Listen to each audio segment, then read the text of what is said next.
আমরা কিন্তু খুব স্পষ্টভাবে কিন্তু বিশেষ করে আমাদের আওয়ামী লীগের ওবায়দুল কাদের সাহেব কিন্তু ক্লিয়ারলি বলেছেন যে যদি কেউ আইন ভঙ্গ করে থাকে তাহলে আইন অনুযায়ী ব্যবস্থা নেওয়া হবে। এখানে কিন্তু সরকারের কোনো রকমের কোনো এম্বারেসমেন্টের আমি কিন্তু বিশ্বাস করি না হবে। আইন তার নিজের গতিতে চলবে।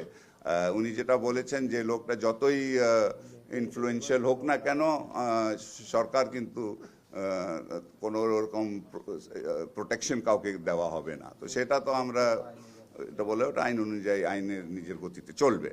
আপনি যে তারপরে বলেছেন যে এমপি কথা বলেছেন, সেটা কিন্তু আমরা সবাই কিন্তু এটা নিয়ে খুবই শকড হয়েছি এই ঘটনাটা।